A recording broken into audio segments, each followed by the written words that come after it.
la diaspora ou même au Togo qui appelle à manifester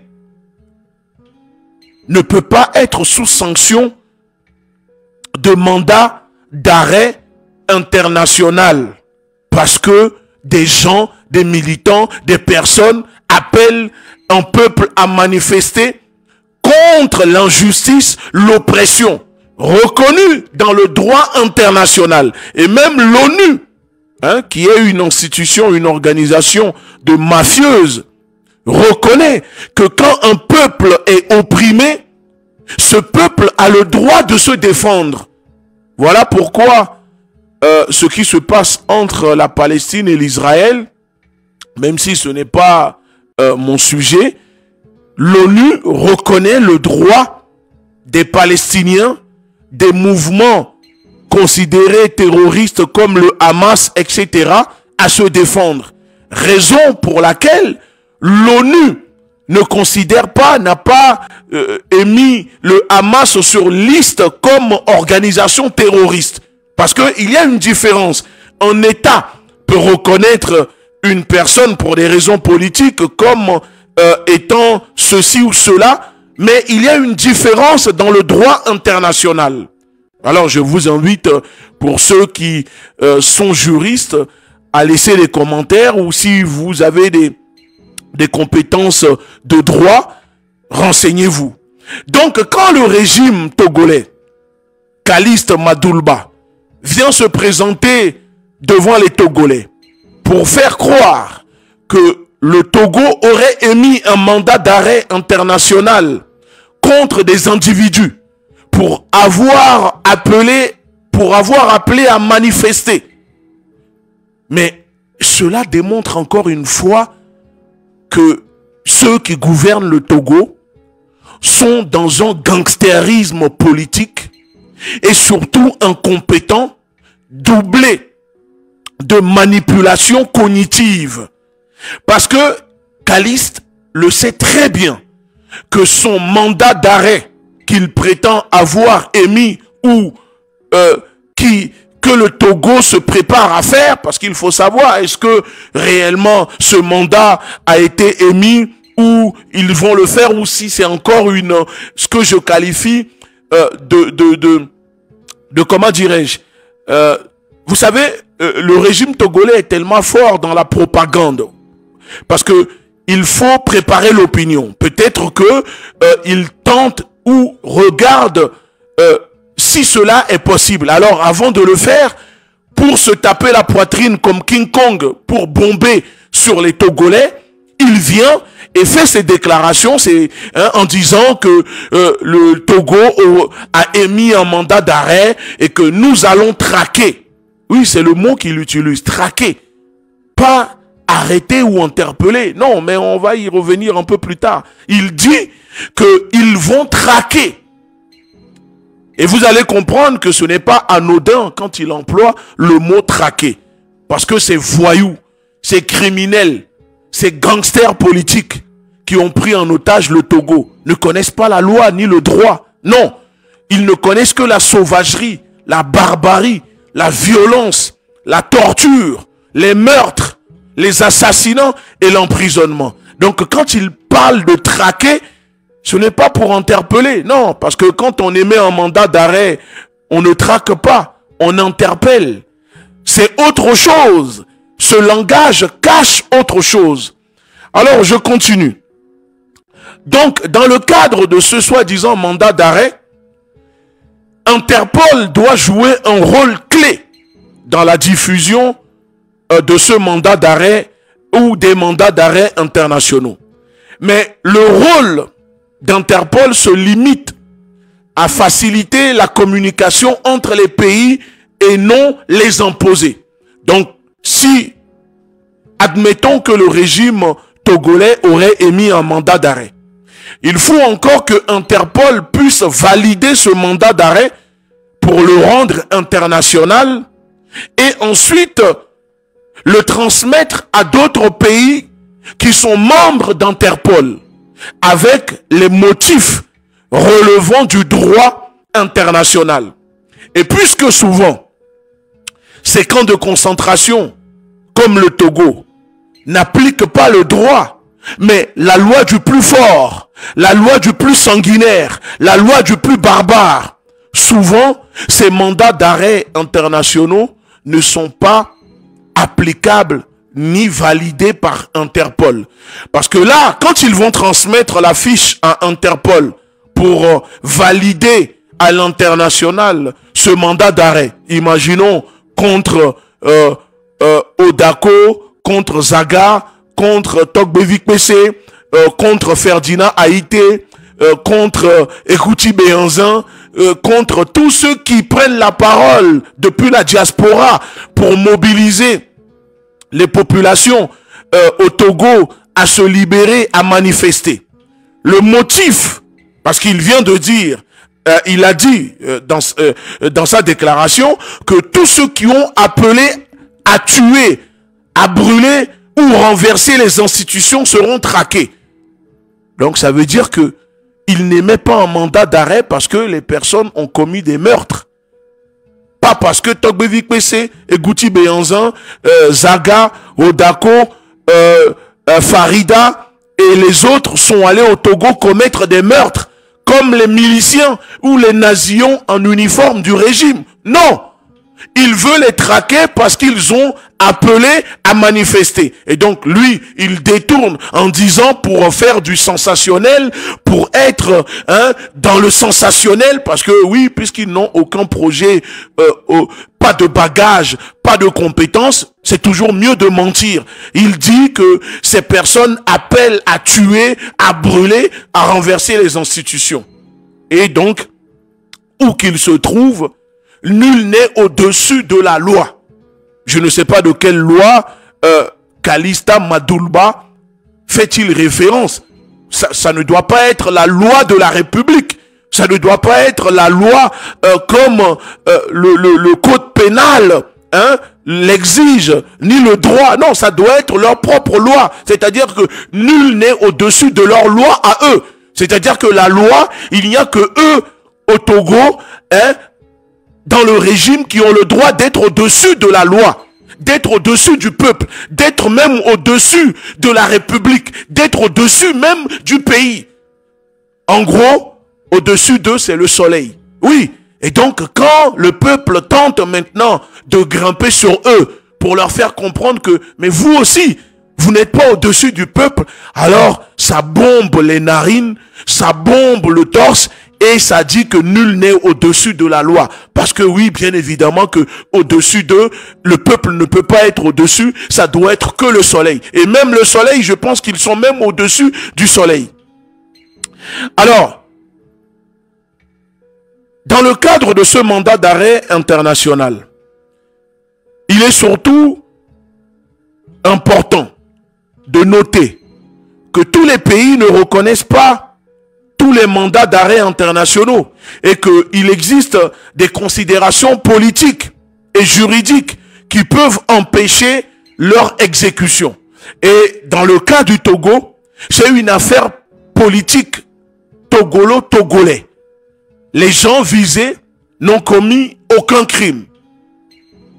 Les gens ont le droit de penser, d'user de leur liberté d'expression et de penser. Ce n'est pas parce que au Togo, vous êtes un camp de concentration, une prison à ciel ouvert, où les populations n'ont pas le droit de s'exprimer, n'ont pas le droit d'exprimer leur liberté d'opinion, de pensée, d'expression, que vous allez croire que c'est la même chose partout. Non, on a le droit de dire, de penser, mais vous ne nous avez pas vus, vous n'avez pas vu ces personnes visées venir au Togo commettre des crimes ou des meurtres. Nous avons tous vu et nous voyons que ceux qui commettent les meurtres au Togo, ceux qui assassinent, ceux qui tabassent à mort des jeunes de 14 ans, ensuite les corps jetés dans la lagune, ce n'est pas les blogueurs, ce n'est pas les militants, ce n'est pas les activistes. Mais bizarrement, M. Calista Madulba n'émet pas un mandat d'arrêt contre les auteurs de ces crimes. Ces nazillons en uniforme, ces miliciens qui tuent, qui torturent. Madulba n'a pas émis un mandat d'arrêt contre ceux qui sont allés kidnapper Amron à son domicile devant ses enfants pour le torturer, ensuite l'enfermer dans un hôpital psychiatrique, l'injecter des produits illicites pour le rendre fou et ensuite venir salir sa réputation, sa dignité en disant qu'il avait des problèmes de folie. Non, Madoulba qui nous dit que personne n'est au-dessus de la loi n'a évidemment pas vu ni pris la peine d'émettre un mandat d'arrêt contre ces personnes, contre les auteurs de ces personnes qui foutent le trouble au Togo.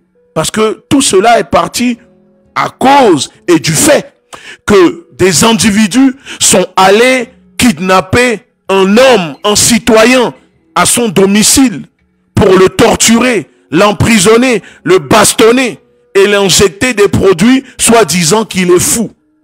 Chez nous, au Togo, on dit non les laissi yare, non les laissi. Yo deaou, so dare balome ta. Na darwato de valei. Adarwato ava loa ou kugo devi au sojo. Yo to ama le poudou passa darwato adoa. C'est parce que on t'en y a darwato. Pour ceux qui n'ont pas compris. Chez nous au Togo, on dit, si tu vas prendre ta douche, tu enlèves tes vêtements pour te doucher. Tu déposes tes vêtements et qu'il y a un fou qui passe, qui ramasse tes vêtements. Et tu sors à poil pour courir après le fou. C'est parce que toi-même tu es fou. C'est une façon de dire, ceux qui sont allés kidnapper, torturer, ensuite enfermer Amron dans un hôpital psychiatrique et qui viennent sur les réseaux ou les médias pour dire que il a été enfermé parce qu'il est fou. C'est parce que eux-mêmes sont fous. Parce que si il est fou, pourquoi l'obliger à faire une vidéo? Donc, vous obligez un fou à faire une vidéo pour présenter des excuses. Vous tabassez un fou, vous torturez un fou. Mais c'est parce que vous-même, vous êtes 3 fois plus fou. Et en plus de ça, si on doit émettre un mandat d'arrêt contre ces personnes, ça doit être un mandat d'arrêt avec circonstances graves. C'est-à-dire torture, violence sur personnes vulnérables. Parce que si réellement Amron est fou, comme vous êtes en train de le propager, ça veut dire que Amron est une personne vulnérable. Donc, vous avez torturé, bastonné, violenté une personne vulnérable. Parce que quand on parle de vulnérabilité d'une personne vulnérable, ça veut dire que la personne a des antécédents ou que la personne a des problèmes psychologiques, psychiatriques, etc. Donc, au Togo, où on nous parle de loi, de droit, on torture des personnes vulnérables. Et ensuite, on vient maintenant émettre un mandat d'arrêt contre ceux qui dénoncent l'injustice de ce régime. Alors, pour conclure, pour finir sur la partie du mandat d'arrêt, pour ceux qui ne sont pas au courant, souvenez-vous, l'avocat Juan Branco s'était rendu à l'époque au Sénégal pour défendre Ousmane Sonko, qui était emprisonné. Et il avait une interdiction sous le régime de Macky Sall de se rendre au Sénégal. Donc ce dernier est rentré au Sénégal illégalement, en traversant la frontière. Et après, quand il a été, expulsé, le Sénégal a émis un mandat d'arrêt international contre Juan Branco. Est-ce que vous avez vu Juan Branco se faire arrêter? Est-ce que vous avez vu Juan Branco arrêter de vivre, arrêter de voyager parce que le Sénégal a émis un mandat d'arrêt international? Non. Parce que, c'est ce que je viens de vous expliquer, il faut un motif solide. Alors, dans le cadre du Togo, dans le cas du Togo, ce mandat d'arrêt ne dépasse pas les frontières de la République de Lomé. Parce que je n'aime pas dire la République du Togo. Non, c'est plutôt la République de Lomé. Ça veut dire que le mandat d'arrêt de ce ministre de l'insécurité ne dépasse pas les frontières de la République de Lomé.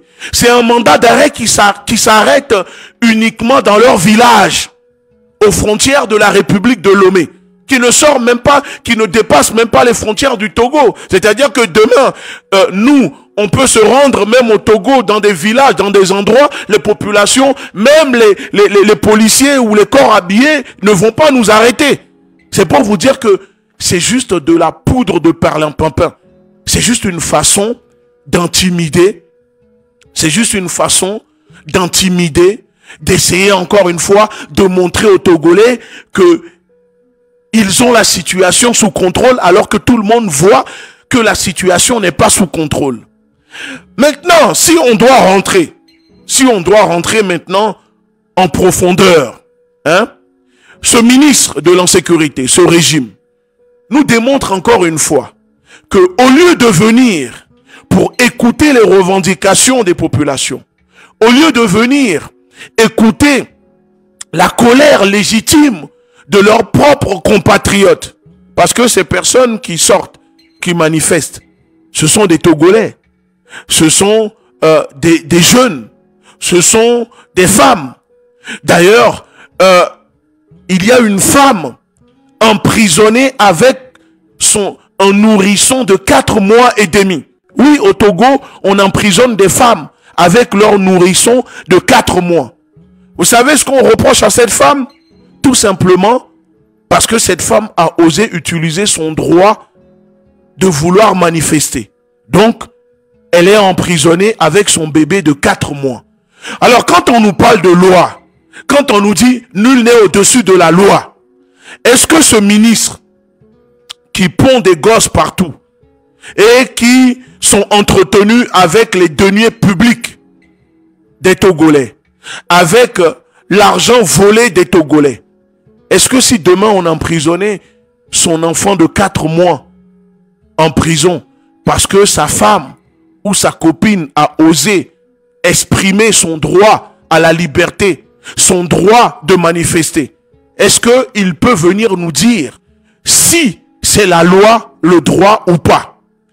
Donc, au lieu que ce régime écoute ces revendications, puisse comprendre que ce n'est pas normal que un peuple, une partie de sa jeunesse est en colère, exprime une frustration, au lieu de les écouter et de changer les choses, non. Ce régime préfère se maintenir dans une posture habituelle parce que ce régime ne sait rien d'autre, ne sait rien faire d'autre que utiliser la violence, l'intimidation, menace, barbarie, torture. Alors Madoulba, qui vient nous pondre ce communiqué, ces déclarations, en disant, oui, nous allons les traquer, etc. Mais je vous invite, cher Caliste Madoulba, allez déjà traquer ceux qui ont égorgé votre frère.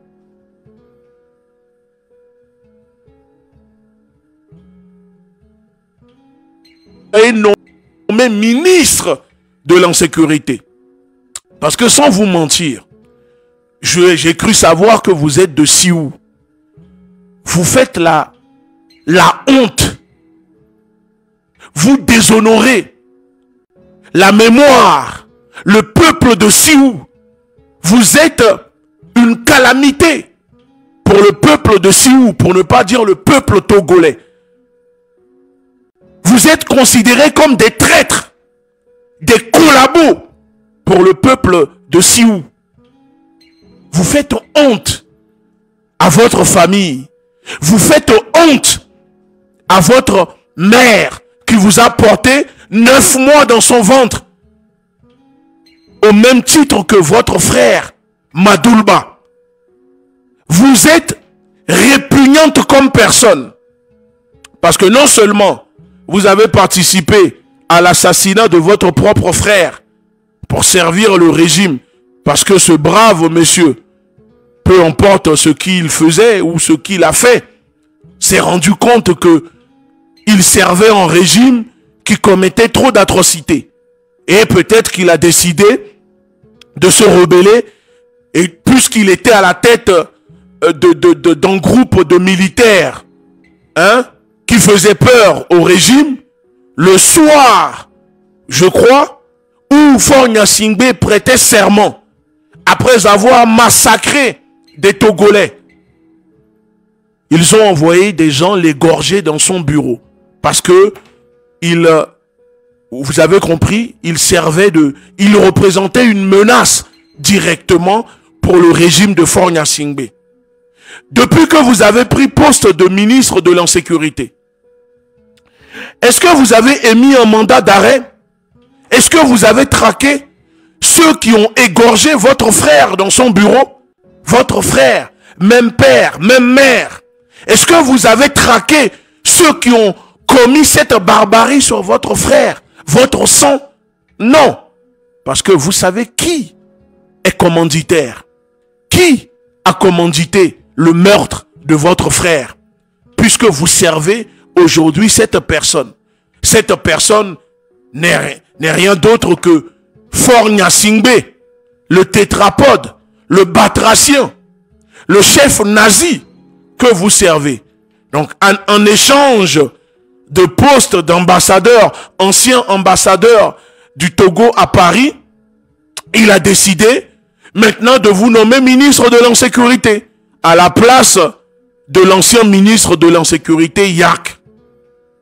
Et maintenant, le traître que vous êtes, puisque votre activité principale, votre talent, c'est de s'en prendre aux Togolais sans défense. Alors, vous venez et vous êtes là à fanfaronner, vous fanfaronnez dans vos vidéos, nous allons les traquer, nul n'est au-dessus de la loi, etc.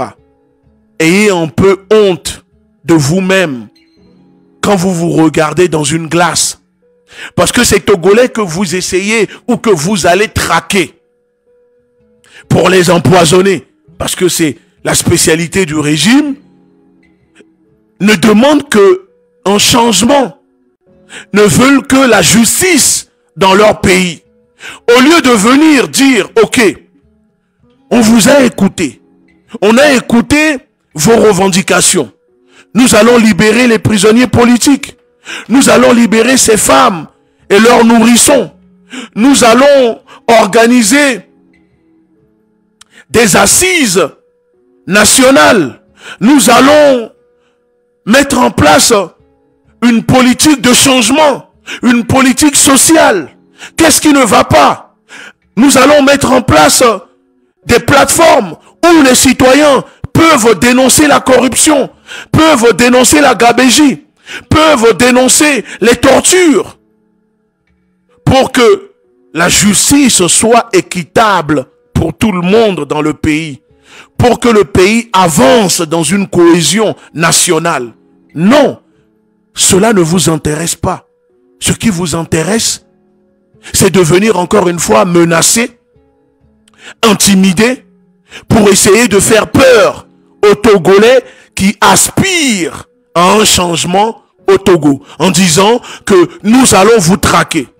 Mais laissez-moi vous dire une chose, monsieur Caliste.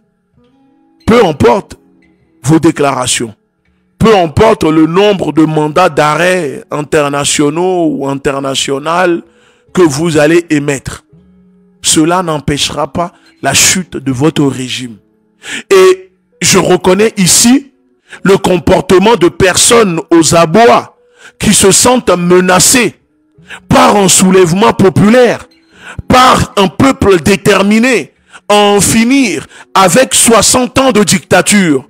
Je reconnais là ici des hommes lâches, traîtres, en plus d'être un collaborationniste, en plus d'être un collabo, oui, vous êtes un lâche, vous êtes un bonimenteur, vous êtes un peureux, vous êtes un va-nu-pied, un vagabond, un baudruche, parce que vous êtes incapable d'affronter sur le terrain d'idées.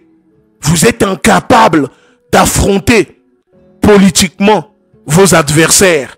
Donc, vous usez de la force, de moyens, de méthodes qui déshonorent la mémoire, non seulement de votre propre frère, mais aussi du poste que vous occupez en tant que ministre de la sécurité.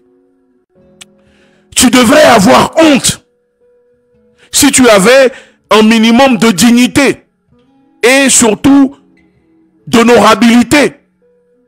Tu ne travaillerais pas pour ce régime qui a commandité le meurtre de ton frère.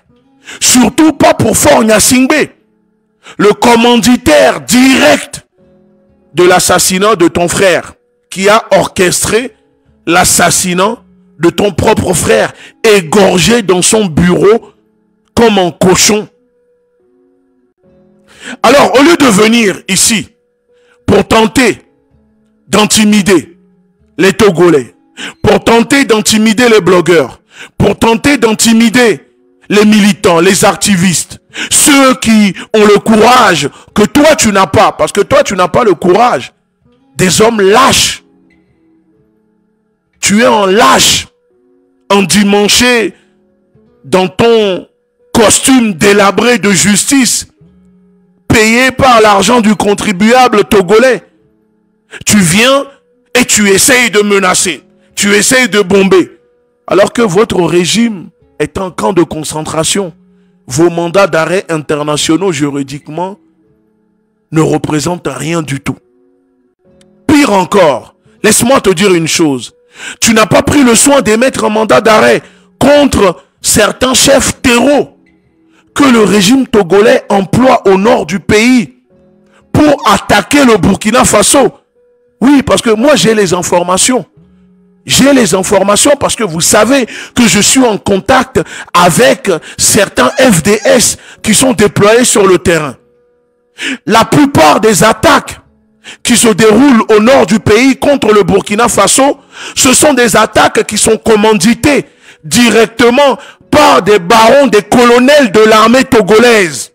Ce sont des individus qui sont employés par le régime togolais, payés par des multinationales françaises, américaines, payés par des services occidentaux pour attaquer le Burkina.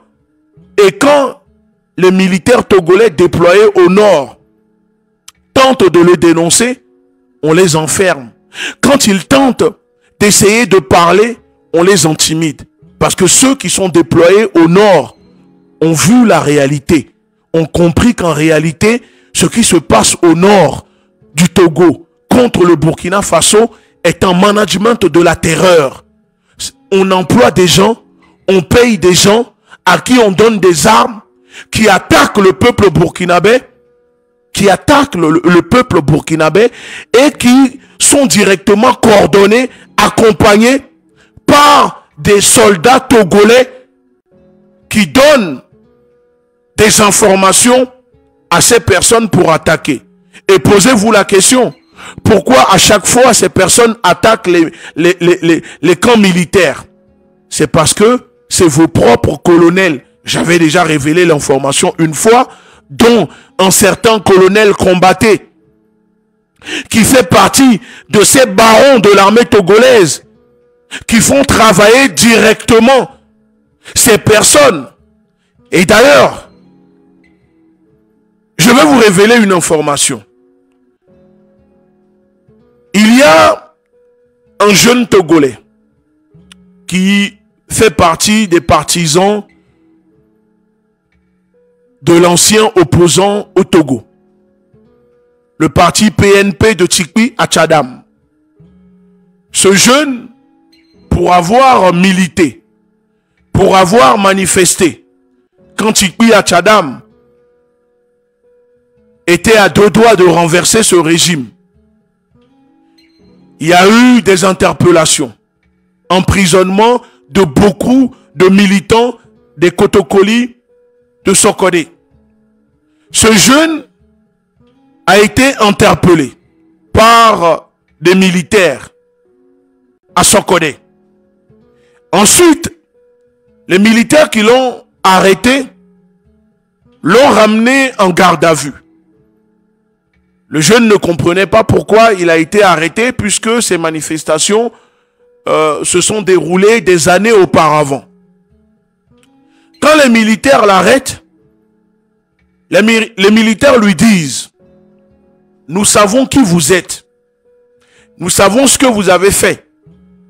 Nous savons que vous êtes partisan militant de PNP, de Tchikwi Achadam. Alors si vous souhaitez qu'on puisse vous remettre en liberté, il va falloir travailler pour nous. Il va falloir travailler pour le régime, pour les services togolais. Le jeune demande, c'est-à-dire, qu'est-ce que je dois faire? Ils disent à cette personne: il faut nous donner le nom de tes camarades au sein du parti de PNP qui ont participé ou qui dénoncent le régime sur les réseaux à travers des publications. À partir de maintenant, tu deviendras indique pour nous, pour le service, pour traquer et arrêter les membres du parti de Tchikwi Achadam qui dénoncent le régime actuel au Togo. Puisque le jeune, ce monsieur qui est un père de famille avec des enfants, sait que la seule chose, la seule solution pour lui de retrouver la liberté est de coopérer. Il réfléchit. 24 heures après, dans le commissariat, dans la gendarmerie où il a été déporté, il décide d'accepter. Alors, le chef de la gendarmerie vient le voir à Sokodé, où l'événement, l'histoire se déroule, et il lui donne un téléphone. Il lui dit: à partir de maintenant, ce téléphone servira à communiquer avec vous, à nous appeler. À chaque fois qu'on t'appelle, tu as intérêt à répondre quand on a besoin de toi pour infiltrer ta communauté à Sokodé, pour nous donner des informations sur ceux qui parlent mal du régime, pour qu'on puisse les arrêter. Parce que pour les gens de Sokodé, le peuple Kotokoli, si vous n'avez pas compris que ce sont des gens arrêtés qui servent à traquer, à faire arrêter, à faire une purge des partisans de Tchikwi Achadam, non seulement à Sokodé, mais aussi au Togo. Alors le monsieur accepte. Et le chef des gendarmes lui dit: nous avons loué une villa pour toi. À partir de maintenant, tu resteras dans cette villa avec ta femme et tes enfants. En gros, c'est le privilège que lui donne le fait d'être recruté par le régime pour balancer ses propres camarades de lutte, balancer les Togolais qui dénoncent le régime à Sokodé et à Lomé. Surtout les autres partisans qui sont cachés que le régime recherche. Donc, le régime loue une villa à ce monsieur. Ce monsieur va s'installer dans la villa. Et à chaque fois, quand ils ont besoin, on fait sonner son téléphone, on l'appelle. Et il doit collaborer. Il doit donner des noms. Et ce monsieur me fait... Ce que je suis en train de vous dire, ce sont des révélations, ce sont des informations que la personne concernée elle-même est venue me confier. Cette personne me dit que puisque il n'avait pas le choix, ça lui arrivait quand le chef des gendarmes l'appelle pour lui demander: alors tu as des informations pour nous? Parce que le deal que nous avons signé, c'est que tu nous balances des personnes pour qu'on puisse dire qu'il était obligé des fois de donner des noms de personnes qui n'ont rien à voir, mais parce que tellement qu'on lui mettait la pression de donner des noms, de balancer des personnes, ça lui arrivait de balancer le nom de certains de ses camarades qui n'ont rien à voir, qui sont innocents, en échange d'avoir la paix, la liberté. Et donc le régime allait procéder aux interpellations de ces personnes dans la ville de Sokodé, à Lomé et à travers le pays. Il me dit qu'il a servi comme ça le régime pendant 1 an en tant qu'indic pour les services de renseignement. Et un jour, un beau matin, le chef militaire qui s'occupe des opérations au nord du pays dans la lutte contre les groupes terreau le convoque.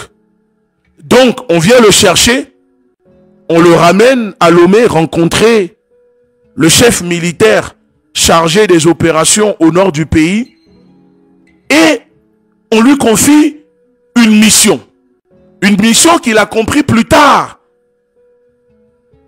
Le rôle que joue le régime togolais dans la déstabilisation des pays voisins avec les groupes terroristes.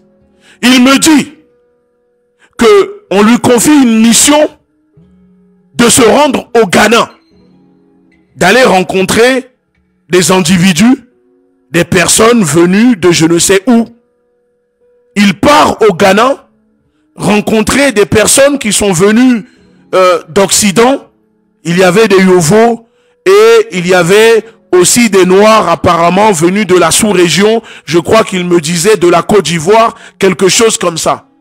Donc, on l'envoie au Ghana avec ces Yovos qui parlaient français, récupérer une valise. Il récupère une manette qui était verrouillée, fermée. Le régime l'appelle sur son téléphone en lui disant: quand tu récupères la valise au Ghana, tu vas vers le nord du pays, à la frontière. Donc, il dort à l'hôtel une journée, parce qu'il m'a transmis même les photos quand il était là-bas, l'hôtel où il a séjourné, la rencontre, etc. Il m'avait tout transmis. Et il me dit, quand on l'envoie au Ghana, il récupère la manette, c'est le régime, le chef militaire de l'armée togolaise en charge des opérations, soi-disant, de lutte contre les terreaux au Togo. Il récupère la manette et ensuite il part maintenant vers le Ghana. Il traverse et on l'appelle au téléphone pour lui dire: tu prends cette manette, tu vas le remettre à des personnes au Niger. Écoutez bien, le monsieur quitte le Togo, il va au Ghana, il récupère une manette remplie d'argent. Ensuite, il prend le bus, le car, qui va au Niger, vers la région d'Arlit, etc. Il part vers là-bas pour remettre la manette. Quand il arrive au Niger, à la frontière, il y a des gens qui l'appellent sur son téléphone. Le mec qui l'appelle se présente comme étant le chef d'un groupe armé au Niger. Et il est censé récupérer cette manette que le régime togolais fait transporter à ce monsieur au Niger. Ensuite, on envoie des gens le chercher. On le récupère.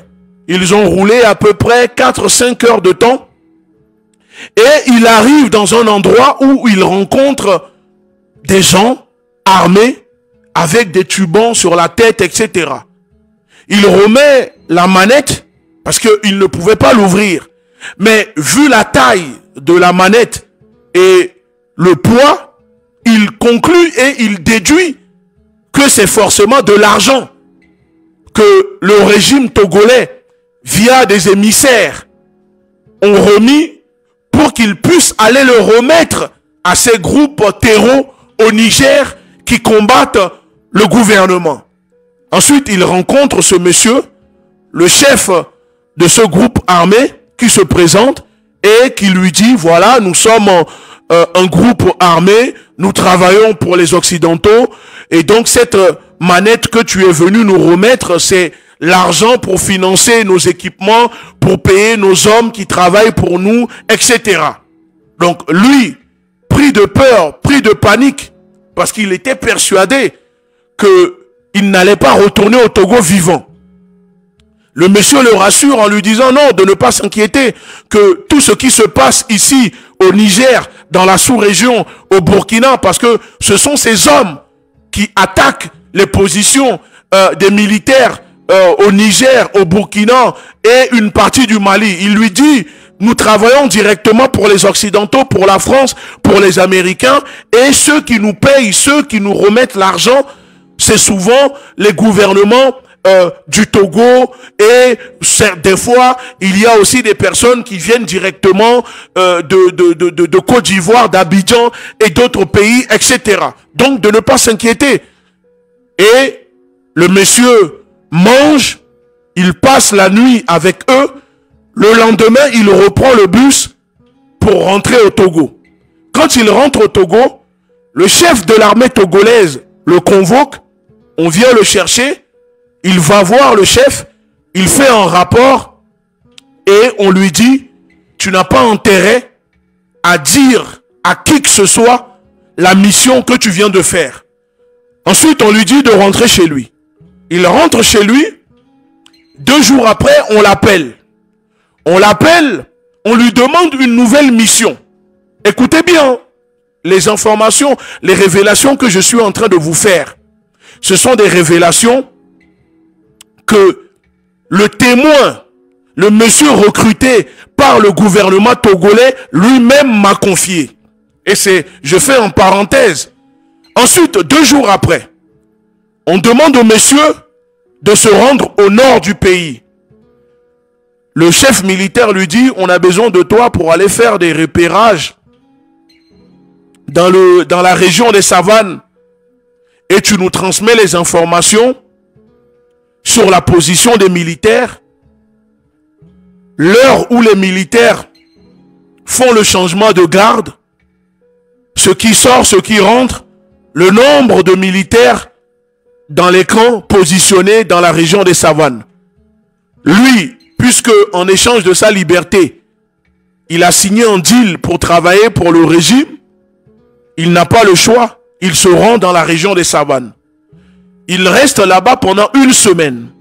Pendant 1 semaine, il collecte des informations sur les va-et-vient des militaires, l'heure où les militaires font le changement de garde, etc.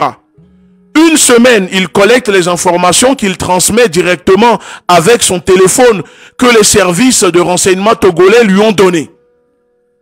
Ensuite, 1 semaine après, on lui demande maintenant de retourner à Sokodé.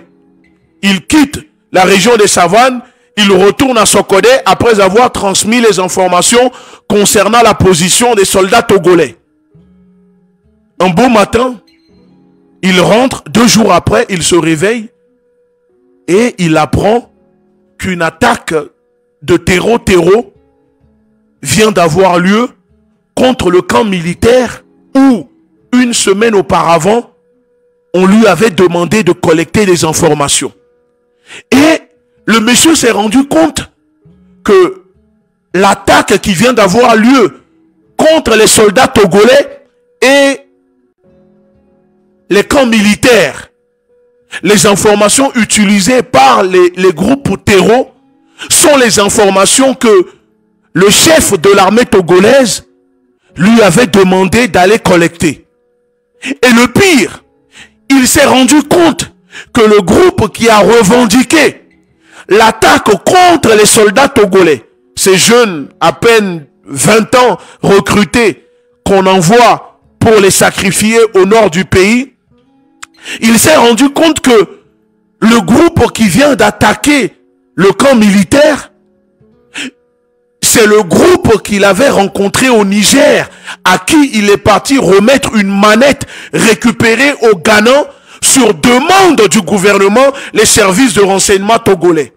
Et donc, le jeune, le monsieur, ce Togolais, pris de panique et de remords surtout parce que il a vu qu'il y avait eu beaucoup de morts. Il y a eu beaucoup de morts lors de l'attaque contre ce camp militaire où des soldats togolais ont été tués. Et donc, ce jeune, pris de remords, dit que ça ne peut plus durer. il ne peut pas continuer à servir ce régime, à travailler pour ce régime, parce que non seulement il va récupérer des manettes d'argent pour aller remettre à des groupes terroristes au Niger, en prenant le bus, en traversant la frontière illégalement, on lui remet un faux passeport qu'il utilise pour traverser la frontière au cas où il y a des contrôles. On l'envoie collecter des informations pendant une semaine sur des camps militaires, sur les va-et-vient de militaires togolais. Ensuite, 2 jours après, ce camp militaire se fait attaquer.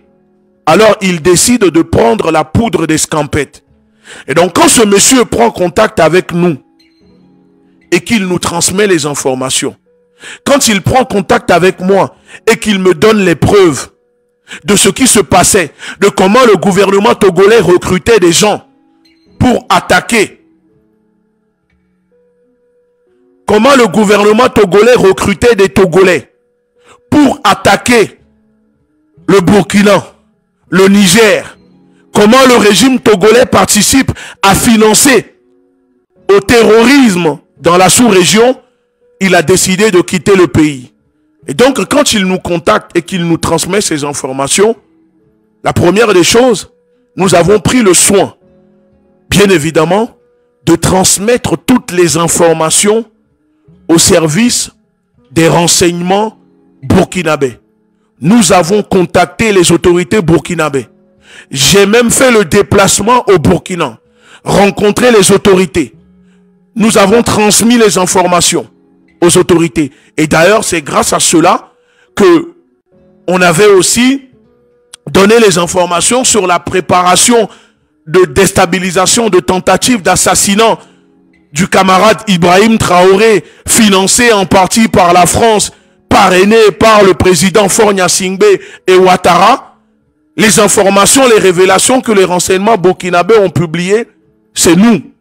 J'ai les preuves. Les autorités burkinabées peuvent vous venir ici vous dire. Et quand on a été au Burkina, transmis, donné les informations aux autorités burkinabées, ce qui m'avait le plus frappé, c'est le fait que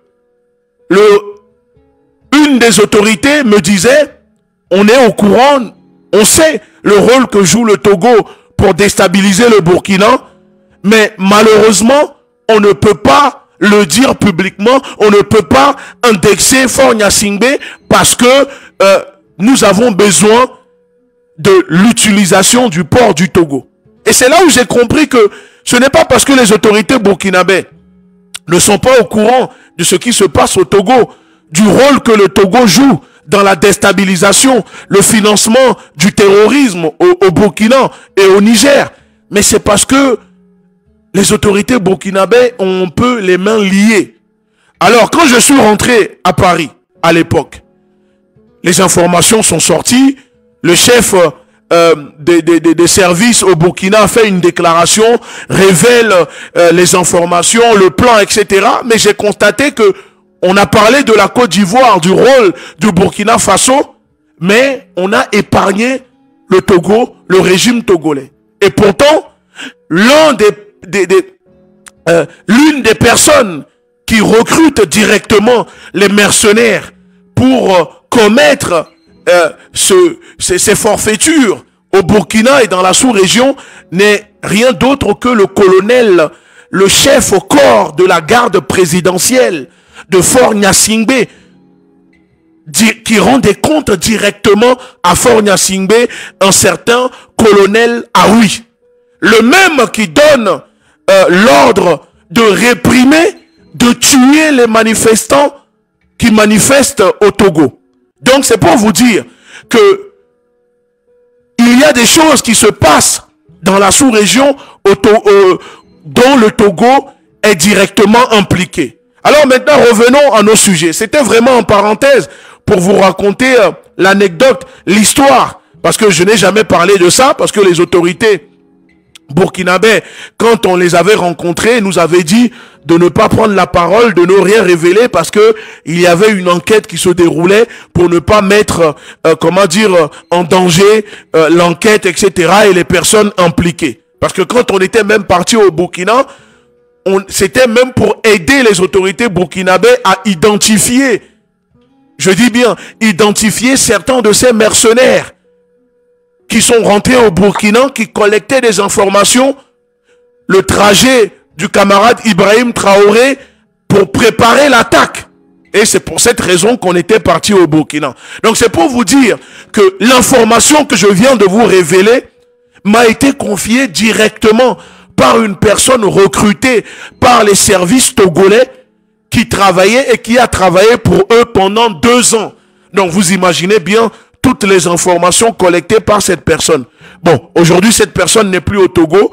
Cette personne a fui le pays et a demandé l'asile politique dans un pays dont je ne vais pas révéler ici le nom parce que je sais que ce régime continue de traquer cette personne parce que quand les informations sont sorties, le régime togolais a envoyé des militaires au domicile de ce monsieur pour aller interpeller sa femme, pour questionner sa femme, pour demander où se trouvait son mari, etc. Donc, je le sais parce que je suis au courant, je suis en relation directement avec cette personne. Bref. Donc, c'est pour vous dire que quand le régime togolais aujourd'hui vient ici pour parler que nous allons traquer, que personne n'est au-dessus de la loi, eux-mêmes ne respectent pas la loi. Ce sont des gens qui ne respectent pas la loi. Ce sont des gens qui sont complices de crimes contre l'humanité, qui sont complices de barbarie, de génocide, qui torturent. Donc, messieurs Calista Madoulba ou Caliste Madoulba, non seulement tu déshonores la mémoire de ton frère, de ta famille, du peuple sioux, en travaillant pour ce régime, mais si tu étais un homme intègre, tu allais utiliser ces moyens que tu avais pour apporter la justice au peuple togolais, pour traquer ceux qui mettent le feu au marché de nos mamans, pour améliorer la vie quotidienne des Togolais, construire des hôpitaux, construire des routes, construire des écoles, mettre en place une politique sociale, une aide alimentaire pour les familles les plus démunies au Togo. Non, ça ne vous intéresse pas. Ce qui vous intéresse, c'est de jouir des privilèges, du confort que vous donne le pouvoir. Mais vous ne travaillez pas pour améliorer la vie du peuple togolais. Ce qui vous anime, ce n'est pas tant la justice, ce n'est pas faire appliquer la loi, non. Parce que au fond de vous, la justice, la loi, le droit, ce n'est pas votre problème. Ce qui compte, c'est faire tout possible pour maintenir ce régime nazi en place. Ce régime qui vacille en ce moment, qui tangue et qui risque de tomber dans les semaines ou les mois à venir. Donc votre rôle à vous, c'est de sortir pour intimider ou tenter d'intimider.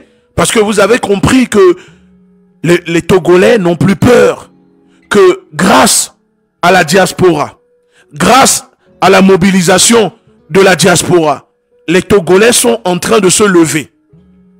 Et d'ailleurs, j'invite le peuple togolais à se mobiliser le 16 et le 17. Le 16 et le 17, il faut encore montrer votre colère à ce régime. Vous avez vu, ils ont peur, ils sont aux abois. Et puisqu'ils sont blessés, ils deviennent de plus en plus féroces dans leurs déclarations, dans leurs sorties, parce qu'ils sont incapables de venir débattre avec nous. Ils sont incapables d'envoyer leurs porte-parole pour débattre avec nous, d'envoyer leurs partisans pour débattre avec le M66. Pas forcément nous. Nous, on est trop au-dessus d'eux. Ne serait-ce que aller débattre avec les blogueurs, débattre avec les influenceurs. Leurs partisans sont incapables de le faire parce qu'ils n'ont pas d'arguments. Ce sont des personnes généralement dotées d'un QI inférieur à 30. Ils ont des QI d'huîtres. Ce sont des gens qui ont des difficultés cognitives, qui ne peuvent pas, qui n'ont pas de bagage intellectuel pour aller argumenter, débattre. ils ne savent que utiliser la violence. Parce que quand ils parlent de violence, de tuer, de commettre je ne sais quoi, il est dans la projection. Il fait de la projection. Il fait de la projection. Il inverse les accusations. Parce que c'est eux qui font cela. C'est eux qui sont là-dedans. Le peuple togolais souverain ne fait que se défendre. Le peuple togolais souverain est dans l'autodéfense. Et encore, je le dis, je trouve qu'ils sont gentils avec vous. Parce qu'au Sénégal, nous avons vu les Sénégalais. On peut dire ce qu'on veut de ce peuple en disant qu'ils sont tranquilles, dans la paix, démocratie, etc. Mais quand les Togolais et quand les Sénégalais s'énervent, on a vu ce que ça a donné. Même les maisons des ministres ont été prises pour cible. Est-ce que depuis le 6 au Togo jusqu'à présent, une maison d'un ministre au Togo a été prise pour cible? Est-ce qu'un ministre au Togo a été pris pour cible? Est-ce que des Togolais ont bastonné des députés qui ont voté à modifier la Constitution? Est-ce que le siège des partis politiques au Togo qui contribuent à cette déshumanisation, cette barbarie, sont pris pour cible? Est-ce qu'un opposant au Togo a été attaqué? Non. Donc quand vous êtes là à parler d'appeler à tuer, brûler ou renverser les institutions, vous êtes un gouvernement illégitime. Vous êtes un régime illégitime, illégal. Alors de quelle institution tu fais allusion quand tu dis que on appelle à renverser les institutions? L'article 150 de la Constitution donne le droit aux Togolais d'user par tous les moyens, de toutes les forces, quand un coup d'État constitutionnel se déroule au Togo. L'article 150 donne le droit au peuple togolais d'user de la violence avec vous. C'est l'article, c'est la Constitution qui donne ce droit aux Togolais. Si tu n'es pas au courant, je t'invite à aller consulter l'article 150 de la Constitution, si je ne me trompe. Donne le droit aux Togolais de défendre leur pays, de défendre leur patrie contre toute injustice. Alors, quand tu parles de mandat d'arrêt international, etc. Il est, enfile-toi ce mandat d'arrêt dans ton fion.